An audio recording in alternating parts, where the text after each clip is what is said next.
নমস্কার, সকলকে স্বাগত জানাই আমাদের আরো একটি নতুন পর্বে। আমাদের আজকের পর্বে আপনাদের ঘুরিয়ে দেখাবো আমাদের কলকাতার বাগবাজার। কলকাতার আভিজাত্য আর ঐতিহ্যের এক অসাধারণ মেলবন্ধন হলো বাগবাজার। গঙ্গার শান্ত পরিবেশ আর পুরনো স্থাপত্যের মায়া ঘেরা এই জায়গাটি ছোট থেকেই আমার খুবই প্রিয়। তাই তো আমাদের আজকের পর্বে আপনাদের নিয়ে চলে এসেছি আমার এই পরম প্রিয় জায়গাটি একটু ঘুরে দেখানোর জন্য। এই বাগবাজার ট্যুরটা আপনারা কিন্তু হাফ বেলায় খুব ভালো করেই করতে পারেন। কয়েক ঘন্টার মধ্যেই বাগবাজারের বিখ্যাত জায়গাগুলি আপনারা ঘুরে দেখতে পারেন। কিভাবে ঘুরবেন, কি কি দেখবেন, সেই সমস্ত তথ্য জানতে আজকের এই ভিডিওটা পুরো দেখতে হবে। এই বাগবাজার কিন্তু কলকাতার চারিদিক থেকেই ওয়েল কানেক্টেড। আপনারা চাইলে ট্রেনে করেও আসতে পারেন, আপনারা চাইলে বাই রোডেও আসতে পারেন, আর যারা হাওড়ার দিক থেকে আসবেন আপনারা চাইলে লঞ্চে করেও আসতে পারেন। বাগবাজার যারা ট্রেনে করে আসবেন ভাবছেন তারা কি করে আসবেন, সেই ক্ষেত্রে আপনাদের কিন্তু চক্র রেলে করে আসতে হবে। দমদম থেকে যে লাইনটা একেবারে চলে গেছে টুয়ার্ডস মাঝেরহাট পর্যন্ত, এইগামী ট্রেনে আপনাদের উঠে পড়তে হবে। সেই ট্রেনে করেই আপনারা পৌঁছে যেতে পারেন বাগবাজার।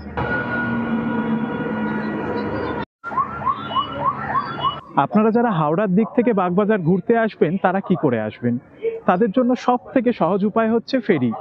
আপনাদের কি করতে হবে, হাওড়া রেলওয়ে স্টেশনের বাইরে ওল্ড কমপ্লেক্সের বাইরের অপোজিটেই দেখবেন হাওড়া ফেরিঘাট রয়েছে।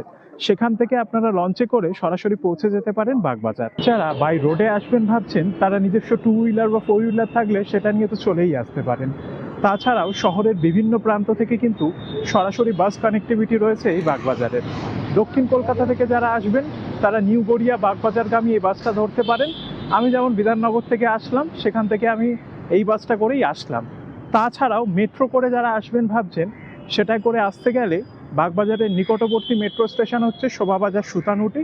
সেখান থেকে কিন্তু আপনাদের পায়ে হেঁটেই ঘুরে দেখতে হবে। শোভাবাজার থেকে বাগবাজারের দূরত্ব মোটামুটি খুব বেশি হলে ম্যাক্সিমাম 1 কিলোমিটার। ওই পায়ে হেঁটে 10 থেকে 12 মিনিট সময় লাগবে। এখন চলে এসেছি হচ্ছে বাগবাজারের বিখ্যাত বসুবাটি দেখতে। বাগবাজার যে চার মাথার মোড় রয়েছে, সেই চার মাথার মোড় থেকে 4-5 মিনিট হাঁটলেই আপনারা এখানে পৌঁছে যাবেন। নীলাচল যে রেস্টুরেন্ট রয়েছে, এখানকার বিখ্যাত একটু রেস্টুরেন্ট, সেই রেস্টুরেন্টের গলিতেই এই বসুবাটি অবস্থিত। 1874 খ্রিস্টাব্দে গয়ার জমিদার পরিবারের জ্যেষ্ঠ পুত্র মহেন্দ্র বসু বাগবাজারের এই বিশাল সম্পত্তি পেয়েছিলেন উত্তরাধিকার সূত্রে। কিন্তু তার কিছুকালেই মহেন্দ্রের মৃত্যু হলে তিনি আর এই সম্পত্তি ভোগ করতে পারেননি। পরবর্তীকালে উত্তরাধিকার সূত্রে এই সম্পত্তি চলে যায় তার দুই ভাই নন্দলাল বসু এবং পশুপতি বসুর কাছে। পরবর্তীকালে দুই ভাই মিলে 1876 সালে এই বাড়ির ভিত্তিপ্রস্তর স্থাপন করেন। আর এই বাড়ি নির্মাণের দায়িত্ব তারা দিয়েছিলেন তৎকালীন বাংলার প্রথম ইঞ্জিনিয়ার শ্রী নীলমণি মিত্র মহাশয়কে। স্থাপত্য শিল্পে বাংলার রেনেসার এক অভূতপূর্ব নিদর্শন হল এই বসুবাটি। ক্লাসিক্যাল ইউরোপীয় স্থাপত্যের সঙ্গে বাংলার স্থানীয় শিল্পের এক অনবদ্য মেলবন্ধন ঘটিয়েছিলেন নীলমণি মিত্র। ভারতের স্বাধীনতা আন্দোলনের সঙ্গে এই বসুবাটির যোগাযোগ ছিল একেবারে নিবিড়। সময়টা 1905 সাল। সারা বাংলা তখন বঙ্গভঙ্গ আন্দোলনে একেবারে মত্ত হয়ে উঠেছে। এই সময় 16ই অক্টোবর কবিগুরু রবীন্দ্রনাথ ঠাকুরের নেতৃত্বে বাগবাজারের এই বসুবাটিতেই সূত্রপাত হয়েছিল রাখি বন্ধন উৎসবে। পরবর্তীকালে যা ছড়িয়ে পড়েছিল তৎকালীন ভারতবর্ষের সর্বত্র। বসুবাটি ঘুরে দেখার পর এখন যাচ্ছি হচ্ছে বাগবাজারের বিখ্যাত গৌড়ীয় মঠ দেখতে। দেখুন, ওই যে মন্দিরের গেট আপনাদের দেখালাম, ওই গেট থেকে আপনারা দেখতে পারবেন এই মঠটা। এই যে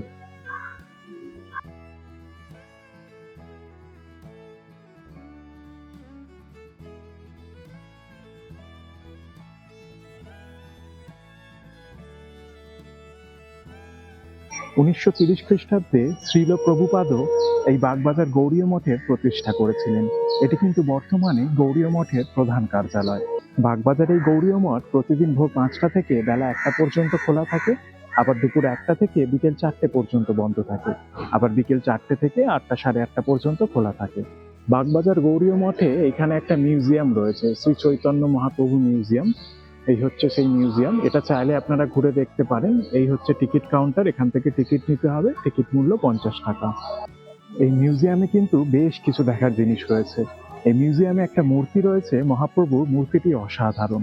তাছাড়া মহাপ্রভুর নিজের স্বাক্ষরও আপনারা দেখতে পারবেন এই মিউজিয়ামে গেলে। চলুন এখন আপনাদের এই গৌড়ীয় মঠের মূল মন্দিরটা একবার দেখিয়ে আনি।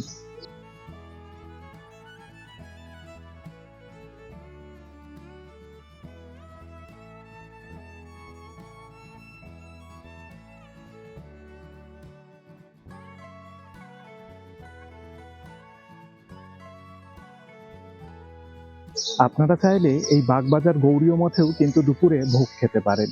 প্রতিদিন দুপুর 1টা থেকে এখানে ভোগ খাওয়ানো হয়। এইখানে নির্দিষ্ট যে অফিস কার্যালয় রয়েছে, সেই অফিস থেকেই আপনাদের কুপন সংগ্রহ করতে হবে।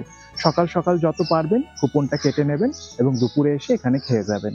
এই গৌরীয় মঠটা কিন্তু আমার দারুণ লাগলো। মানে কলকাতার মধ্যে যে এত সুন্দর একটা ধর্মীয় পরিবেশে মঠ রয়েছে, এর আগে আমি জানতাম না। আপনারা বাগবাজার আসলে অবশ্যই ঘুরে যাবেন। গৌরীয় মঠ দর্শন করে বাইরে আসতেই চোখে পড়ল আমাদের বাংলা থিয়েটার এবং নাট্য জগতের এক বিখ্যাত জায়গা গিরিশ মঞ্চ। সেই 80-র দশক থেকেই গিরিশ মঞ্চে অভিনীত হয়েছে একের পর এক কালজয়ী নাটক। তখনকার দিনে মানুষের কাছে সেরকম বিনোদনের কোনো উপাদান ছিল না। তাদের বিনোদনের অন্যতম মূল উপাদান ছিল নাটক। দুপুরবেলা বলুন, বিকেলবেলা বলুন, সন্ধেবেলা বলুন, আপামর বাঙালি সপ্তাহে একটা দুটো নাটক অন্তত দেখত।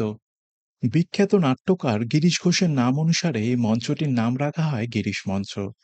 বর্তমানে নাটক অথবা থিয়েটারের সংখ্যা আগের থেকে অনেকই সীমিত।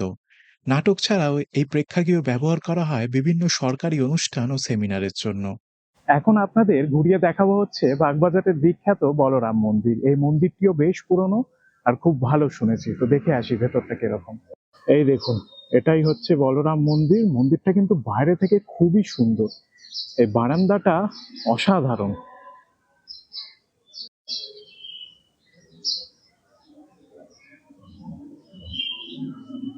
এই বলরাম মন্দির হচ্ছে আদতে রামকৃষ্ণদেবের পরম ভক্ত বলরাম বসুর বসতবাটি। এই বলরাম বসু ছিলেন পরমহংসদেবের একজন গৃহী ভক্ত। তার ভক্তিতেই পরবর্তীকালে এই বাড়িটি তিনি রামকৃষ্ণ মিশন কর্তৃপক্ষকে দান করেন। পরবর্তীকালে রামকৃষ্ণ মিশন কর্তৃপক্ষ এটিকে একটি মন্দিরে রূপান্তরিত করেন। মন্দিরটি এক কথায় অসাধারণ।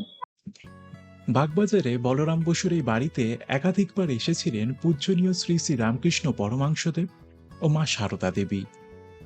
মা সারদা এই বাড়ির যেই ঘরটিতে এসেছিলেন সেই ঘরটি কিন্তু আজও খুব ভালোভাবে সংরক্ষণ করে রাখা হয়েছে। আপনারা চাইলে এই ঘরটি কিন্তু একবার দেখে আসতে পারেন। আমার তো খুবই ভালো লেগেছিল। এই দেখুন, এখন যে ঘরটি দেখাচ্ছি সেই ঘরটিতেই একসময় পদধূলি পড়েছিল আমাদের মা সারদার। মা সারদার ঘরের পাশেই রয়েছে এই বাড়ির মূল মন্দির, যে মন্দির উৎসর্গ করা হয়েছে পরম পূজনীয় শ্রী শ্রী রামকৃষ্ণ পরমাংশদেবকে। এখন আমরা রয়েছি আমাদের এই বাংলার প্রখ্যাত নাট্যকার, নাট্যবিদ, নাট্য ব্যক্তিত্ব গিরিশ ঘোষের বাড়ির সামনে। যেই বাড়ির অবস্থান সত্যি অদ্ভুত। একেবারে মেন রাস্তার মাঝখানে এই বাড়িটি আজও অবস্থিত রয়েছে। তৎকালীন সময় সরকার যখন রাস্তা মেরামতির কাজ করছিল বা রাস্তা সংস্কার করছিল, তখন এই বাড়িটি ঠিক একেবারে গাড়ি রাস্তার মাঝখানে পড়ে যায়। কিন্তু তৎকালীন প্রশাসন গিরিশ ঘোষের প্রতি শ্রদ্ধার্থে এই বাড়িটিকে আর ভাঙেনি।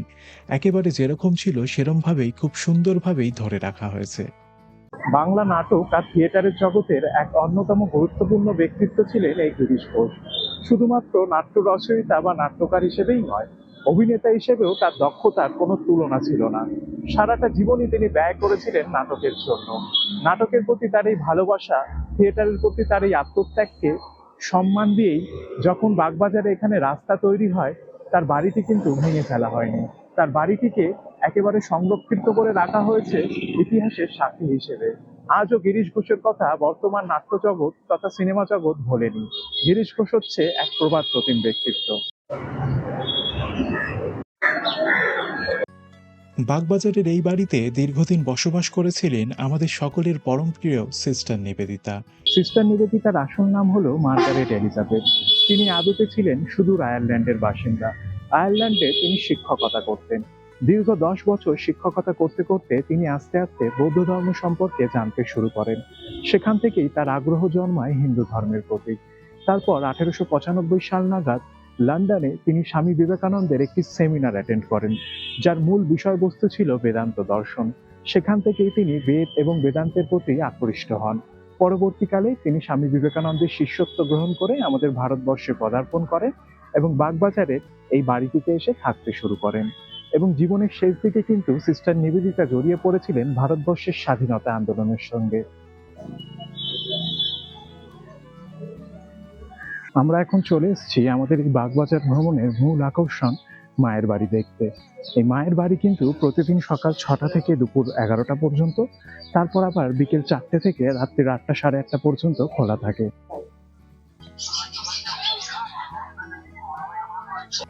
বাগবাজার মায়ের বাড়ি, এক অদ্ভুত শান্তির জায়গা। বাগবাজারের এই বাড়িটিতেই মা শারদা কাটিয়েছিলেন জীবনের বেশ কতগুলি বছর। এই বাড়ির প্রতিটি ইট কাঠ পাথরে লেগে আছে মায়ের হাতের স্পর্শ। তাই আজও বহু ভক্ত আসেন মায়ের এই বাড়ি দর্শন করতে। মায়ের মূল মন্দিরের সামনে ঘন্টার পর ঘন্টা তারা বসে থাকেন, প্রার্থনা করেন।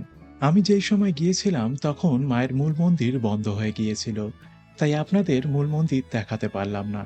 তবে বাগবাজার ভ্রমণে গেলে এই জায়গাটি কিন্তু কোনোভাবেই মিস করবেন না। বর্তমানে বাগবাজারে যেখানে এই মায়ের বাড়ি রয়েছে, এই বাড়িতেই কিন্তু মা শারদা তার জীবনের বেশ কয়েকটা বছর কাটিয়েছিলেন। আপনারা চাইলে এইখানে দুপুরবেলা ভোগও খেতে পারেন। ভোগের কুপন প্রতিদিন সকাল 9:30 থেকে 10:30 পর্যন্ত দেওয়া হয়।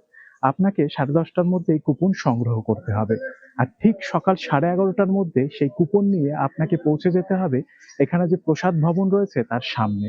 ঠিক দুপুর 12টা থেকে এখানে ভোগ খাওয়ানো শুরু হয়। কিন্তু আমার দুর্ভাগ্য বলুন আর কি বলুন জানি না, আমি ভোগ খেতে পারলাম না। কারণ বর্তমানে যে এলপিজি গ্যাসের সমস্যা রয়েছে আপনারা সকলেই জানেন। সেই কারণে অনির্দিষ্টকালের জন্য এখানে ভোগ খাওয়ানো বন্ধ রয়েছে।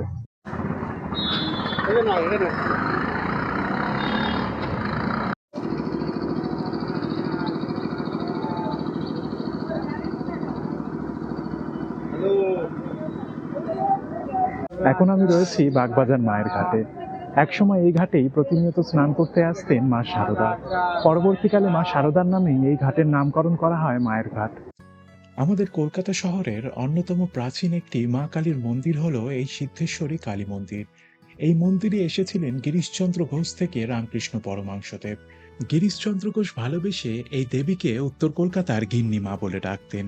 তিনি বিশ্বাস করতেন মা সিদ্ধেশ্বরী সমগ্র উত্তর কলকাতাকে একেবারে আগলে রেখেছিলেন। তাই আজও মা সিদ্ধেশ্বরী স্থানীয়দের কাছে গিন্নি মা বলেই পরিচিত।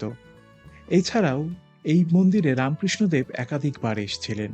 শোনা যায় যখন কেশবচন্দ্র সেন অসুস্থ হয়ে পড়েছিলেন তখন ঠাকুর নাকি এই মায়ের কাছে ডাব ও চিনি মানত করেছিলেন। তাই আজও সেই পরম্পরা অনুযায়ী বহু ভক্তই নিজের মনস্কামনা পূরণের জন্য ডাব ও চিনি মা সিদ্ধেশ্বরীকে উৎসর্গ করে থাকেন। তো আমার বাগবাজার ভ্রমণ আজকে এখানেই শেষ হলো। বেশ কয়েকটি জায়গা আপনাদের ঘুরিয়ে দেখালাম। আজকের ভিডিওটি আপনাদের কেমন লাগলো কমেন্ট করে অবশ্যই জানাবেন।